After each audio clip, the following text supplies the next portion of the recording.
good morning लोगोफोर दिनै मोनसे गुड निउस लानानै फैदों मानो होनबा जोंनि जानो गोनां अक्ट'बराव जानो गोनां फिजिकेल टेस्ट प्लेग्राउन्ड माने बबे डिस्ट्रिक्टनि फिजिकेल टेस्ट प्लेग्राउन्डआ बबाव जागोन दा नोंथांमोना कनफिउज जाना दङ जेरैबायदि जोंनियानो दा तामुलपुराव जागोन ना बुरबुरियाव जागोन बेफोरबायदि जोबोर कनफिउज जानानै दङ खिन्थु दिनै मैया 10 तारिखै मैया माने दाखालि 10 तारिखै मोनसे नटिस फैदों SLPRB निफ्रायनो फैदों दा आङो मोनफ्रोमबो डिस्ट्रिक्टआव बबे प्लेग्राउन्डआव जागोन बेखौ आङो नायना होनोसै फार्स्टआव 1 नाम्बाराव दङ बाक्सायाव ग्राउन्ड पुलिस रिजार्भ बाक्सा बुरबुरि जोंनि बाक्सा तामुलपुर जोंनिया बुरबुरियाव जागोन आरो बरपेटा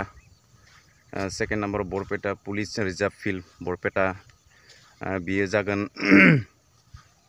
बरपेटा एन्ड बजालि बे मोननै माबाया जागोन बे बरपेटायाव लोगोसे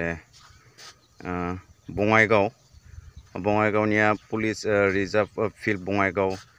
बङाइगाव आरो चिरांनिया बे फिल्डआव जागोन बङाइगाव जेराव जाग्रा आरो कासार पुलिस पिरियड ग्राउन्ड बे कासाराव जागोन लोगोसे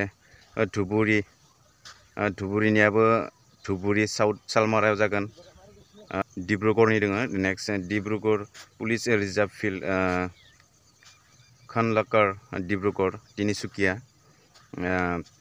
गवालपारानि दङ parade ground of 7th AP battalion Dakurbhita गवालपारानो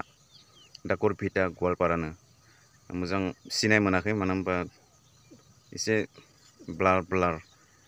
Goalpara Golaghat police reserve ground Golaghat बंजिर गलाघाटनो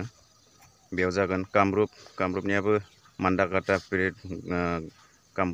कामरुपनिया मान्दाकाटायाव जागोन जेराव कामान्ड' बेटेलियन बेयाव थायो होनना जों मिथिनो मोनो next Kamrup metro'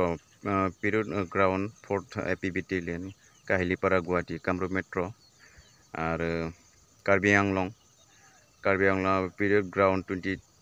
23rd AP battalion बेयो कार्बि आलं वेस्ट कार्बि आलं डिमा हासाव बेफोर जमा जागोन करिमगन्ज पुलिस पिरियड ग्राउन्ड जुनितला करिमगन्ज एन्ड हाइलाकान्दि बे मोननैया जागोन क'क्राझारनि नेक्स्ट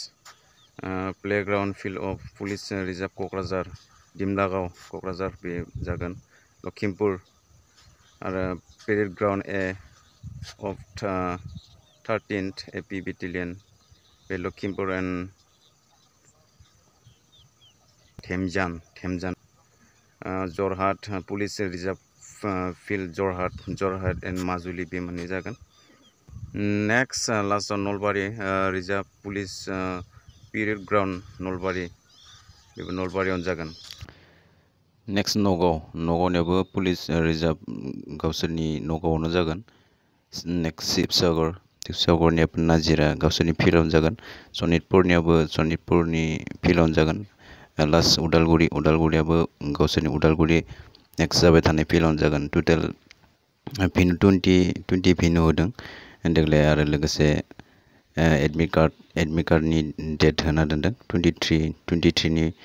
सेप्तेम्बरनिफ्राय डाउनलड जागोन नोंथांमोना थाबैनो एडमिट कार्डखौ डाउनलड खालामनो मोनगोन दा बेखिनियानो नटिसआ एसे ब्लार माने क्लियार नङा एसे प्रब्लेम जादों फरायना होनायाव दा नोंथांमोना